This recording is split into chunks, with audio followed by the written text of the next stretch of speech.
Well, thank you indeed for staying with us here on KTN Business today. Now, this second part of the show, we want to dwell at length on the aspect of entrepreneurship, what is being done across the country to help drive this agenda, and of course, try to bring you up to speed in terms of knowledge and training on just how you can run your business. Now, in the past, we've covered various aspects. We have covered creating your business, deciding what area to go into. We then taught you how to register a business and spoke to you about branding and naming your business. Well, today we will be speaking into the conversation around human resource, because as your business grows, you will need to bring in strangers, really people who can help you in one way or another. That conversation in just a few minutes. But first, Safaricom has opened DigiFarm Depot in Burnt Forest Town in Uasin Gishu County. This is as part of the company's efforts to encourage more and more smallholder farmers to transition into agribusiness by creating opportunities for them to access high-quality inputs and sustainable markets. Now, the depot has been opened in partnership with the agricultural supply chain expert iProcure and will target thousands of farmers in and around the county with high-quality seeds, fertilizer, animal feed, and agricultural chemicals. Now, farmers will be able to purchase these inputs via M-Pesa or credit payable in between 30 and 90 days. The depot will also act as a source of vital data for the county government, which will be able to use this information for planning and resource allocation purposes, as well as enabling agricultural extension officers to reach more and more farmers. DigiFarm is an integrated mobile platform that offers farmers convenient one-stop access to a variety of services, including discounted inputs and advice on input use, financing, information on crops and animals. Kutuletea kuhakikisha wakulima tunapanda in time na tunatumia the right inputs. Hata wametuambia kuwa mchanga inaweza kupimwa, hata wanaweza kutuambia ni mbegu gani tunahitaji kupanda, wakati gani ya kupanda, wakati gani ya kutarajia mvua. So I think ni wakati ya kuwa digital kama wakulima. We are placing depots around the country as part of the DigiFarm product. Farmers will be able to access quality inputs and also subsidized inputs from these locations. We are here with the Safaricom Twaweza group, here to try and push what we call the DigiFarm. It's a very exciting proposition that we brought to the smallholder farmers. And how to access it is very simple. You just dial *283 from your phone, and you're able to access lots of information on how to improve your farming practices, what kind of pesticide you need to be able to use, what type of soil is suitable for your kind of farming enterprise. And then the other part that you're actually focusing on when you dial the *283, we give you input, quality input, and that's why we have partnered with iProcure to deliver for you some input quality that you're able to use when you're doing your farming enterprise. Well, away from that conversation, but really staying with the conversation around entrepreneurship. Now, agriculture is nearly 83% of the Kenyan economy, and really, when you're driving digitization and formalization of business for farmers, the conversation is around driving entrepreneurship. And we want to speak into that conversation. But this time, talk about growing your business and bringing in outside intervention, bringing in outside help, bringing in various different skills that will become needed as your business starts to scale and indeed starts to grow. This, of course, is the human resource conversation. And in studio with us to speak into this today, of course, also the day when the Institute of Human Resources is holding its annual Congress in Mombasa is Jeff Njau, where he is an expert around entrepreneurship and is also a business coach and trainer. Karibu sana. Asante sana. Yeah. So we have talked about the various different aspects, and we have really belabored them here today. But essentially, if your business does start to gain traction and starts to grow, and is now more than a one-man operation, and you need various skills which you might not have yourself, you then need to bring in people. This now brings in the aspect of the human resource conversation. True. Where do you start? First, thank you for having me. Always a pleasure. We've had a long conversation from branding, yes, from starting the business, registration, branding last week, and now we are in the place of hiring. Yes. Hiring is a key item when it comes to business, and many a times you find that the business has to be bigger than yourself as an entrepreneur. Yes. And that's a place where you feel that you need to hire. The first thing that So, sorry, I want to interrupt you for a bit, just to sort of set the background again for this conversation, because in the past, as you have said, we have indeed talked about various aspects, including, of course, when starting a business, what the synergy should be all about, the fact that you should be able to get into a business where you have comparative advantage. Assuming you're not a HR professional, then you will need professional help. But of course, there are several different things to consider. Sorry to interrupt you. Just let's go back to what we were talking about. All right. Yeah. So as you're saying, you have to hire. Because the business has to be beyond you. The business has to start becoming more than just the person who set it up. So the first thing you ask yourself is, what needs do you have as a company, as a business? Maybe give me an example. You're starting a shop. In the shop, maybe you will not be there full time.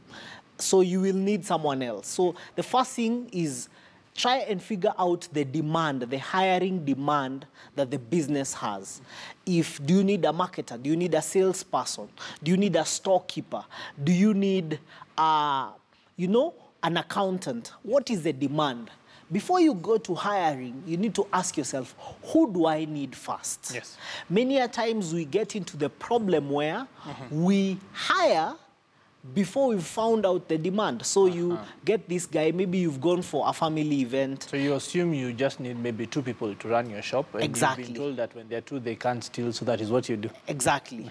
So you bump into someone and someone tells you that they've just finished university or just finished college and they need a job. And in your pursuit of saving the world, you tell the person, come on board. But you've not thought through what really is the demand for this person to come into. So the first thing is figuring out the demand. Yes. The second item, and many people, and I've had these conversations with, I think, hundreds, if not thousands of entrepreneurs, whereby every time you hire people, they come in and steal from your business. Yes. And it's a big problem, especially in the retail space, in fast-moving consumer goods. Actually, it almost goes across the board. It pervades across the board, yes. It prevails across the board, as you say it rightly. So the first thing, before you even get to hiring this person, you need to put in some systems. Yes. You need to have some checks and balances that ensures that even if whoever comes, there is a way that you will know how much has been sold, you will know how much money has been banked, you will know is the stock that is being sold your stock. Because some people don't even steal from you, but they just bring in their own stock and they'll be selling your stock. So you find your hotel is full, but at the end of the day, you have very little money. But indeed, the conversation, if we then track a bit backwards, is a corporate governance conversation where you look at the ethics of the person you're hiring. Yes. And truth be told, if we really talked about references, because these are checks and balances, and said that every person you employ then should have 2 or 3 people who will vouch and be there behind them in case anything goes wrong, then this essentially almost certainly ensures that people walk the straight and narrow. It is true, but you also have to ensure that you have the system so that you don't tempt them. Yes. You see, if this guy at the end of the day has 7,000, 10,000 shillings in cash in the cash till, and there are no systems, and at that particular time his girlfriend, his wife has called and there's a certain very pressing need. If there is no system, this guy will be tempted to chuck out 2,000 to send and maybe for it to be reimbursed later, which may or may never happen. So before you do any hiring, especially if the people who are to be hired are to come across money, you need to invest in systems. So that's one thing that I always push. I've spoken about the first thing being demand, knowing that there is what is the demand for your business for that human capital. The second thing is investing in the system. And just to put it out there, there are various systems that cater to various small businesses. I have one in mind called Open Business, which we have had here in the past, and this is something that can operate on your phone, that gives you tills and that sort of thing. But you can also operate out of something like M-Pesa or Airtel Money and really say that they don't handle cash, and this works. Exactly. There are very many platforms that have come. Some are web-based, so that even if you're investing in a business and you're not there, and maybe in the next week we can talk about systems, because it matters a lot with this whole conversation of HR. But let me take us back to the space now when you're hiring. So you've ensured that the demand is good, you've ensured that the systems are there, hire right. Let me just take you back, because for a typical entrepreneur in Kenya, you have a day job, so you're opening a side job, or you're a student who's never done business before, or you've come across some money somewhere and you want to, like you say, the easiest businesses to open are usually small retail. So you have a shop somewhere. You might even be selling on Facebook or that sort of thing, but most likely you will open a shop in a certain place, and you have to find someone to represent you, so to say, to man your stock, be the interface with your customers, and to manage your cash flow and other duties. So where do you start? Do you procure the space first, then find the person? Do you find the person first, then have them help you procure the space? What exactly do you do? First, you have to set up the physical space. If it is a physical kind of a business. If it's an online business, then you can set it up online. Let the person who is coming in to help you run the business, remember, they're not coming to co-own the business. They're coming to help run. So if you have set up, is when you can bring them on board. Don't bring them on board until such a time that you have set up the bare minimum infrastructure, because you might confuse the space, whereby this person may, after some time, start feeling justified that, you know what, I actually own this business, and because you'll have to pay they're the ones before they actually start working for you. Exactly, you have to pay them. So you also have to figure out the business that you want to hire for. How much does it cost to hire this person? Where will you get this person? Many times we hire from family, we hire from friends.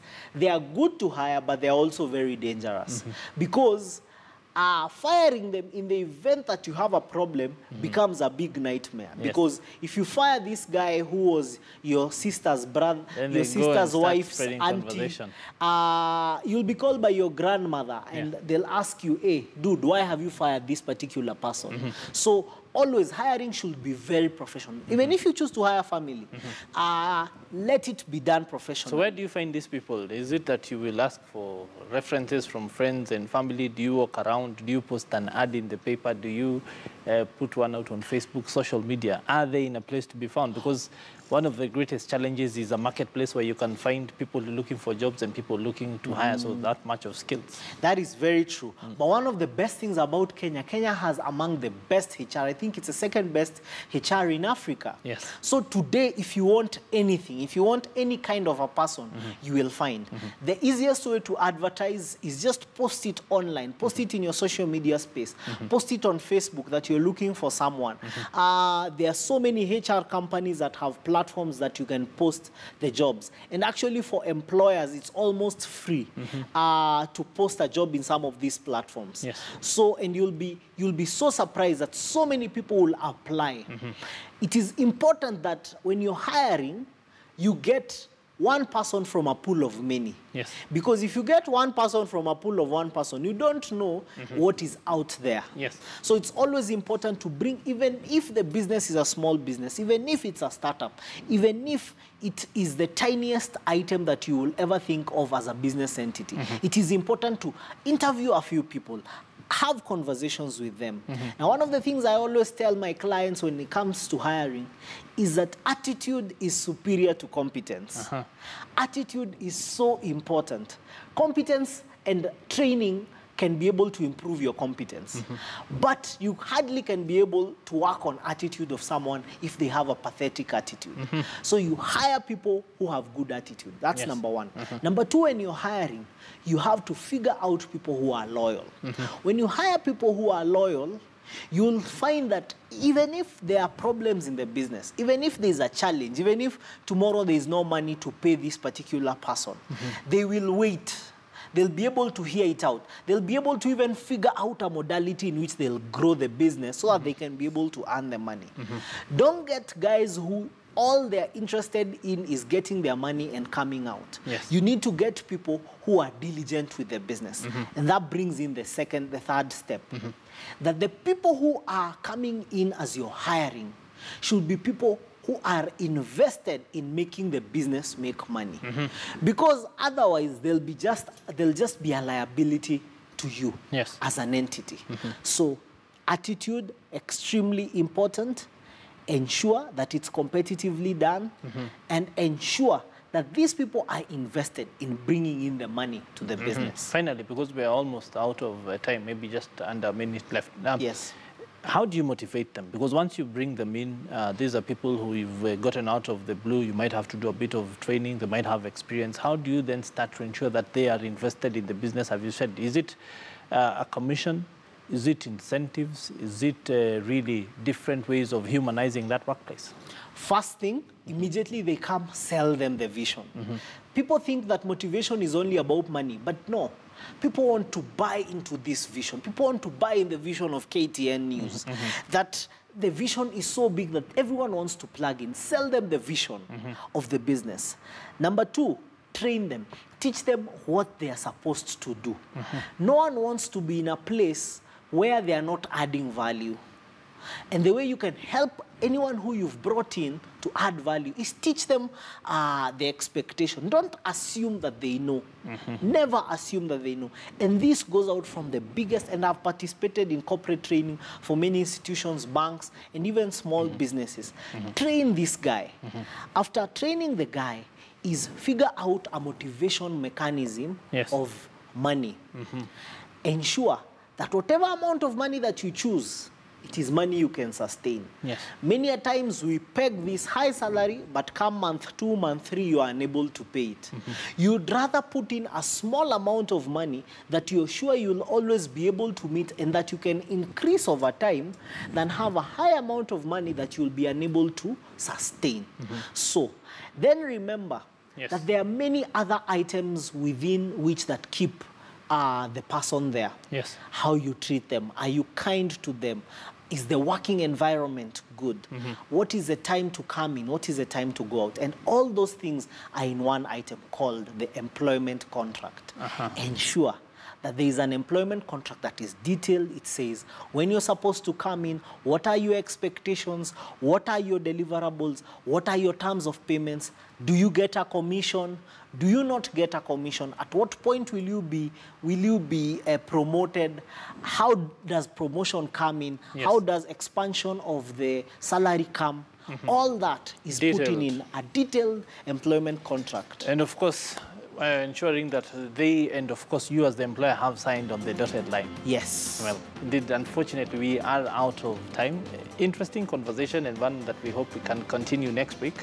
But for now, it is asante sana for taking always the a time. pleasure. Thank you very much. Asante sana.